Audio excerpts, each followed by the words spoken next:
What's good with it? It's your boy, Simon Phoenix. This is Shots Fired. What up? What up? What up? So as we slide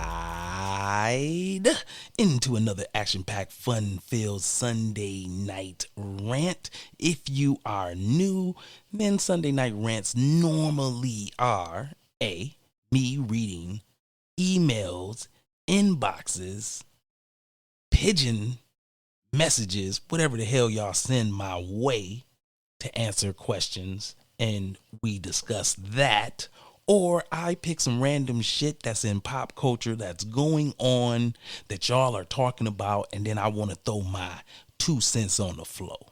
So today I decided that I was going to do Dr. Dre, but I wanted to take it from a different point of view. That being said, the reason why I picked a different point of view is I'm a guy that I tell y'all all the time. I'm listening to O'Shea. I'm listening to MTR. If you don't know who MTR is, mediocre tutorials and reviews. I'm watching the Poor Man podcast, right? So those are guys that I'm trying to aspire to get to their level. But I'm also interested because we cover some of the same things. And they had an interesting take on Dre and what was going on in his life based on his daughter saying that she was homeless.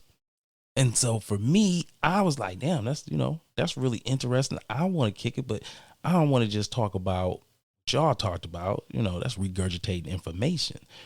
Maybe there's a different view to this. And then I was like, yeah, I'm a dad, and I'm a dad of daughters. It's a different ball game with girls. I probably could talk from that point of view. And here the hell we is.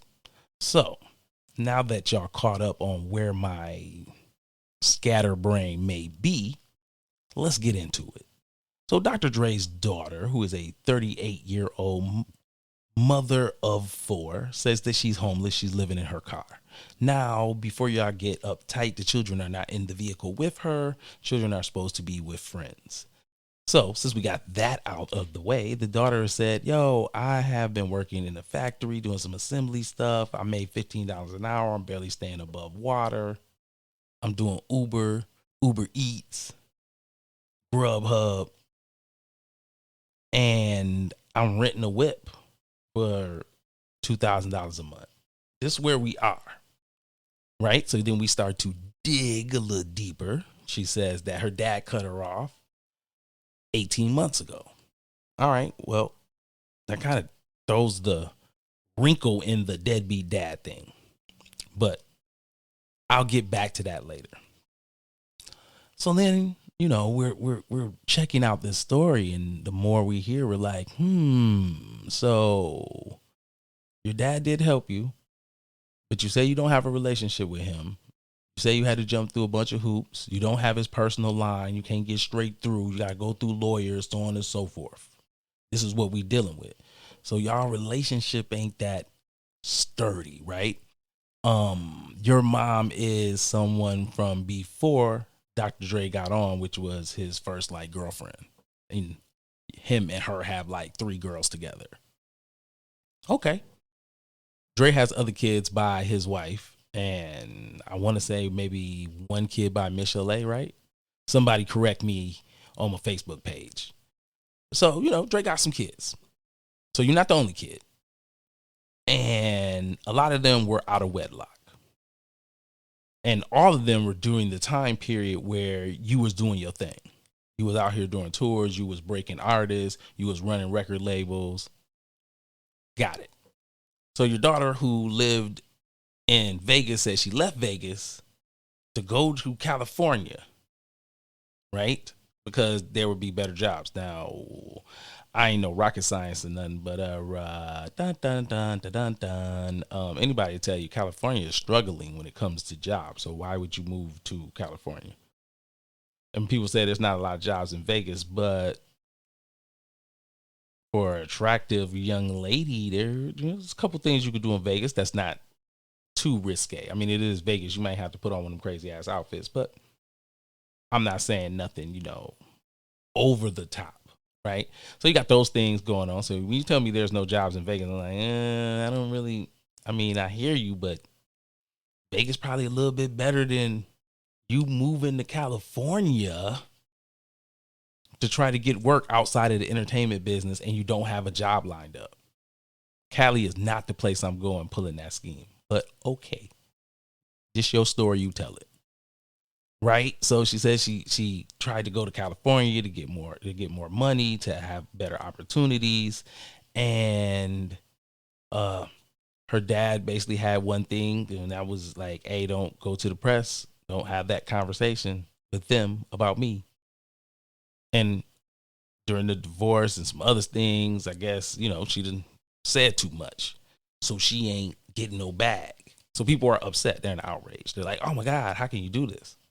Now, here's where I get to my side view as a father and a father of girls. This reeks to me of a dad who tried to make up for his faults by not being present, right? And for those of you who haven't dove deep into fatherhood, or those of you who have always been a dad in the house you lived in with your kids and that was your situation, you might not get all of this. So take it from a dude like me. Number one, I wasn't always a good dad. I wasn't always a good man. And fatherhood is some you have to learn. Let me say that again. Fatherhood is something you it's something you really got to learn. So I know what those situations is like.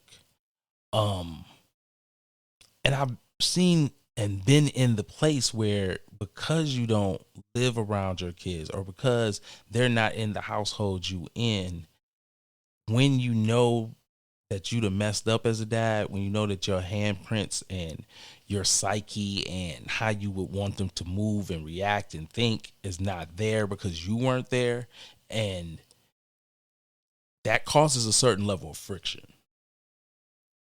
And I can see how this can go left, especially with girls. Now, the reason I say especially with girls is because as dads, we have a tendency to spoil our girls. Some of that is used for the idea of making them princess or bratty to ward off bums. Because if you raise her standard of thinking, if you're a dad and you do so much stuff for her and you do all the things to make her feel good, and that she always can count on her dad, then the dude that she is going to get has to be you or better. And a lot of dads think like this, and that's how they run their hand. The effectiveness of this is, I would probably say, probably about 75%. You're always going to have a 25% of people that just going to take it too far, or you're going to have some backfires. You can make some people crazy, or you could just overdo it, right? Those are always part of the variables tossed in with anything, right? So as that is laid out, I'm looking at the situation and I'm saying, yeah, as a dad, I could see making a brat. I have done that, right? And it does do what you want it to do, but it does come with its own caveats and things that, like I said, can make them bad, or be in a situation that you as a man would say, I probably could have did better.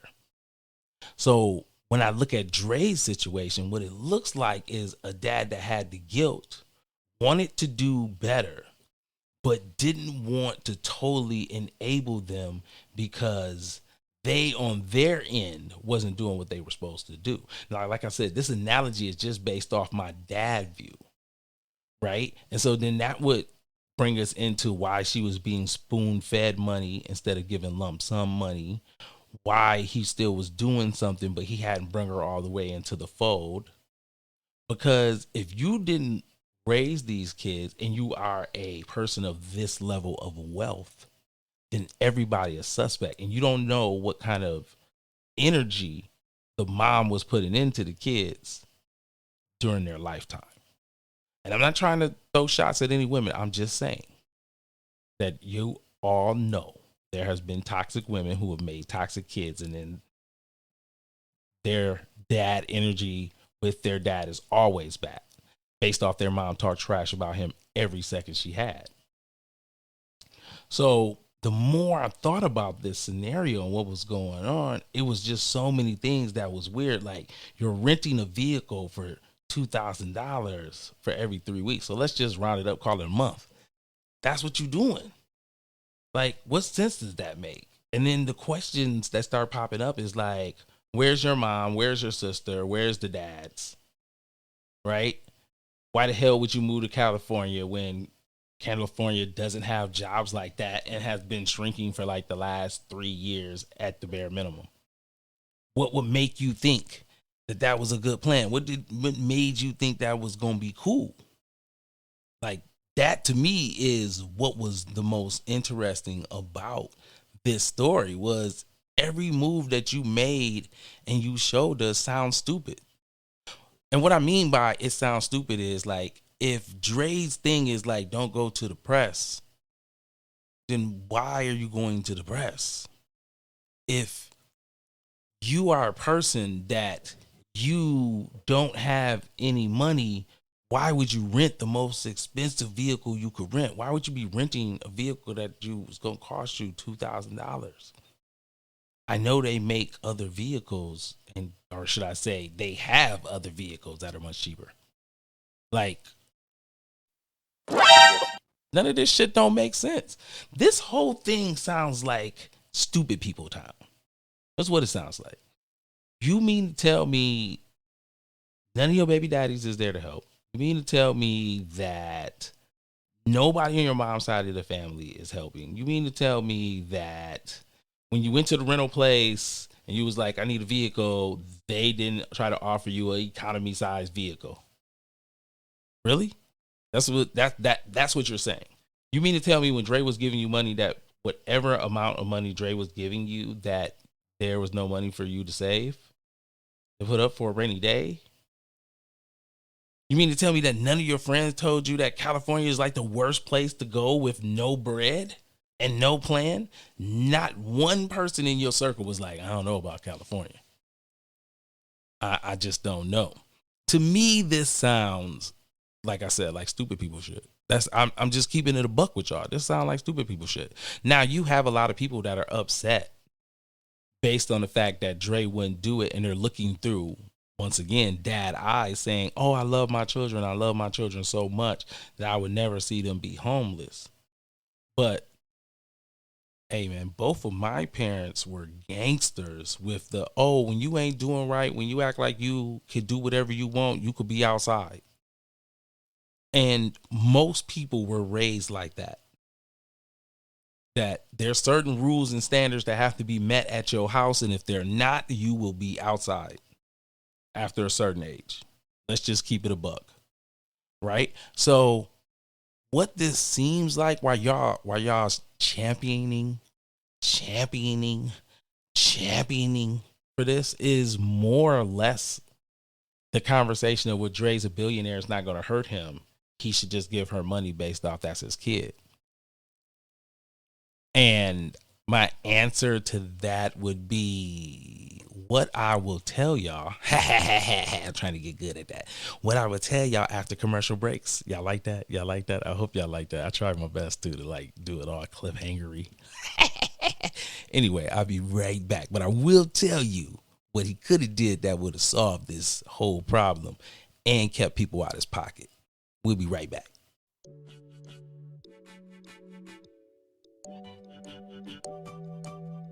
Stock the Bar Vodka, made right here in Michigan. Distilled from Michigan red winter wheat.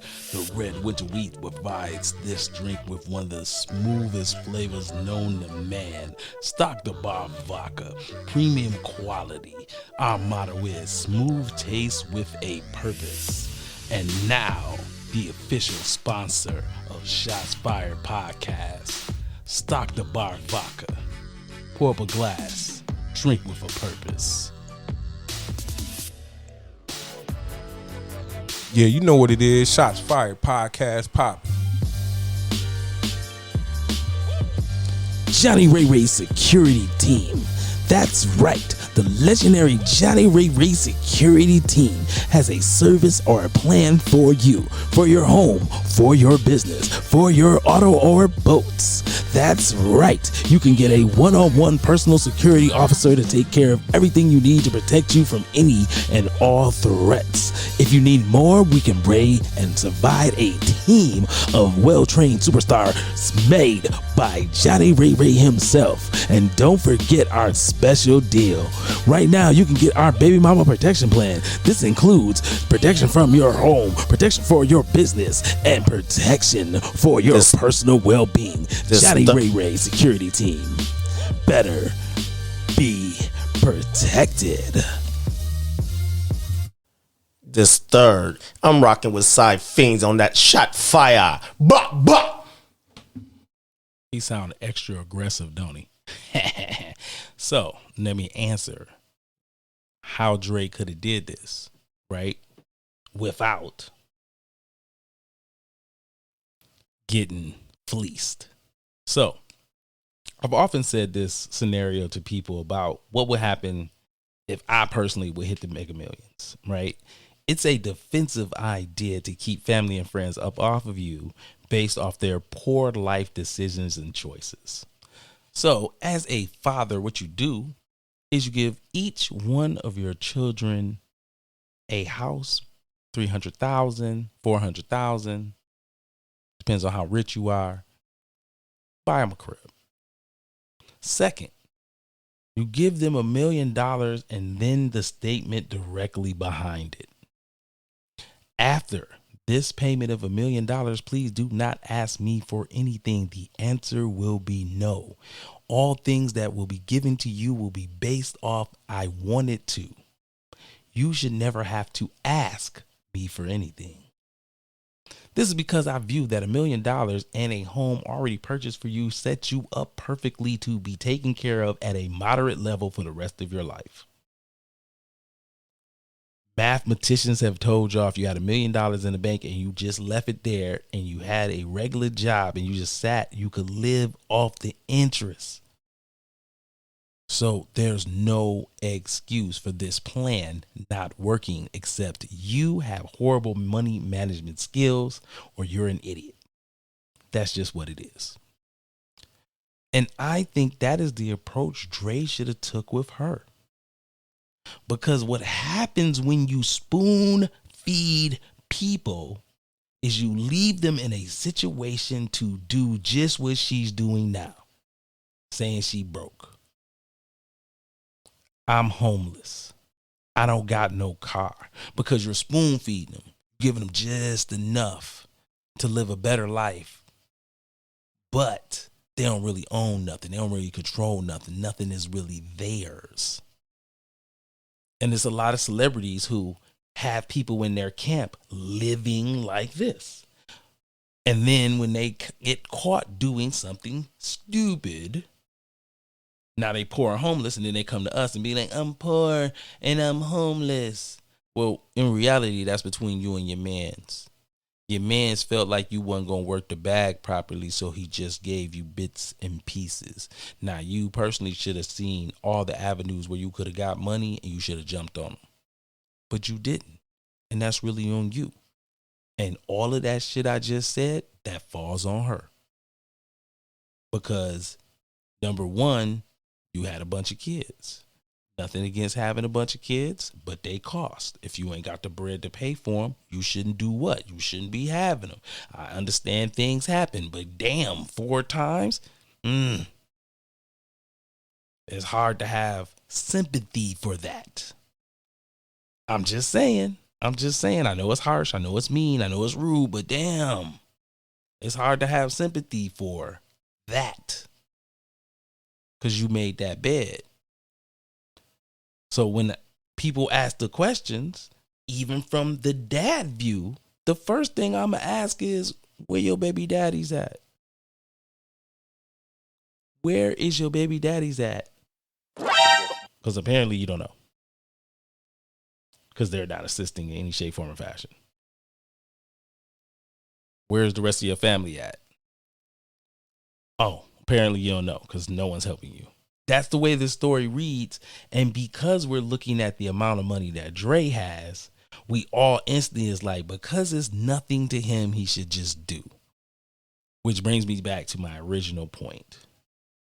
When you have that kind of bread, what happens is they're always going to mess up and come back to you because you are now the bag. And they feel entitled. And even as a dad, once you realize that someone feels entitled to you doing stuff for them, you stop. It's going to be a wrap. As much as I love my daughters, if they thought that they could just make me do, it's going to be a wrap.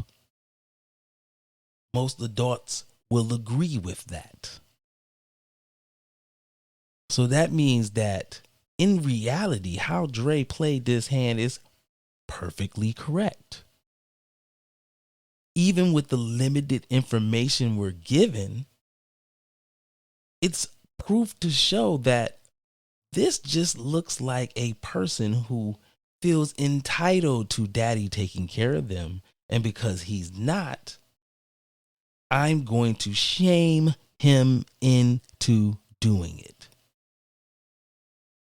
And I think this is one of those, no, I'm putting my foot down. I'm not doing that.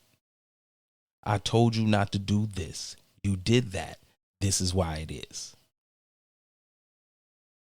And like I said, because the variables are so shaky, it's really the only conclusion you can come up with. And I know a lot of people are going to be like, well, he just should do because of the money. I know that's where you're going to continue to stay. And what I'm going to tell you is this. There's an old saying, a fool and his money will soon depart.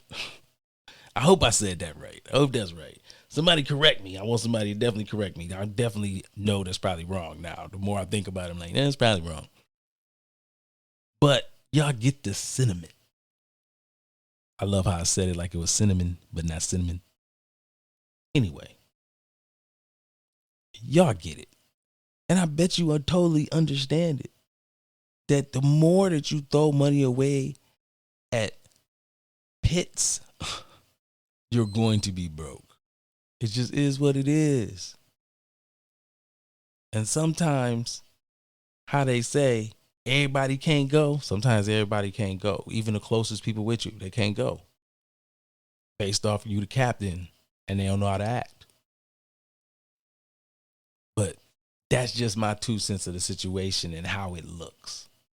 Definitely could be wrong. Most likely probably is. But based off the information I have, that's what it looks like to me. I'm just keeping it a buck with y'all. That's what it looks like to me. So, man, oh man, oh man, oh man, oh man. That's all I really had for y'all this week. I appreciate you coming through, messing with your boy. If you are watching this on YouTube, please like and subscribe. If you are checking this out on any of the streaming networks that there are, or platforms, or whatever you want to call them, Spotify, iHeartRadio, you already know, iTunes, iPodcasts, Google Podcasts, whatever. I'm over there. Check me out. You already know what to do. You listened this long, so you must have liked it.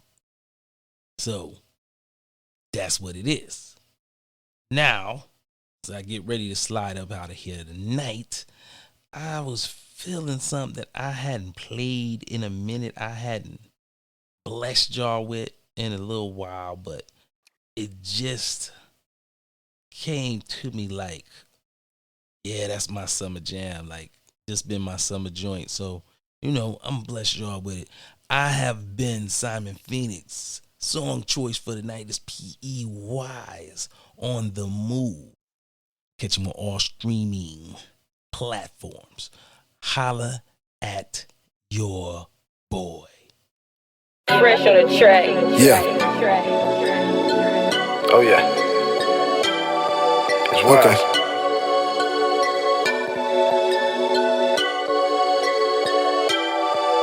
Fresh as hell, I don't need a stylist. Push start, new, no mileage. Tinted up, all black, bitch. Yeah, I own this, I don't rent shit. Bad bitch, she ain't basic. Roll the wood while she facing me. Strap two, yeah, titties and ass. 40 stitch, pussy don't make 'em mad. Don't open my eyes to a lot of shit. Yeah, they hate till I'm fuck 'em, I'm getting rich. Remember nights I was trapping and on my dick. So many drinks that they had me and left me sick. Now I'm back in my bag and don't hit my line. Bitch, I'm on the grind, can't front your shit. Yeah, these niggas be mad and bitches be glad. Fuck out of my face, I'm heartless. She say I'm a preference, nigga, you done lost her. Loving the drip, she up under the faucet. These diamonds, they hitting, tripping, I don't need her. Pulling them straight off the bench like a 6-man. Kite shit, yeah, dapper Dan. 2-piece, yeah, she bought a friend. Busting them down like a bell, yeah. Track snatching here, man. I'm trying to get it, you know the motive. I know they watching bitches steady flocking, but I keep it kosher. The money, the focus. Bossing the leader. Punching the clock, my peoples need it, yeah, I got to feed them. I'm on the move, I'm trying to get it, you know the motive. I know they watching bitches steady flocking, but I keep it kosher. The money, the focus. Bossing the leader. Punching the clock, my peoples need it, yeah, I got to feed them. Hit her one time, now she in her feelings. Ain't no cuddles, little buddy, I'm thinking millions. I was nuke jacking, deuce packing, bitch, I'm back on my shit, now they in their feelings. See me winning or grinning, I'm thinking different. Stuff to will with my own bitch, I do illegal. Get the top while it's chopped in the 2-seater. Dripping sauce while I walk at the bitches leaking. Niggas scheming, they watching them off the meter. Dig a ditch for you haters, I keep the shovel. Shoot the shit with my niggas, then got a bubble. City nigga, the swag is vicious. Y'all done made me relapse and shit. Roll a wood, now I'm back to this. I was labeled a goner, fucker, now I'm gone. Bucking no feelings, yeah, you know it's on. I'm on the move, I'm trying to get it, you know the motive. I know they watching bitches steady flocking, but I keep it kosher. The money, the focus. Bossing the leader. Punching the clock, my peoples need it, yeah, I got to feed them. I'm on the move, I'm trying to get it, you know the motive. I know they watching bitches steady flocking, but I keep it kosher. The money, the focus. Bossing the leader. Punching the clock, my peoples need it, yeah, I got to feed them. Yeah, my nigga fresh on the track.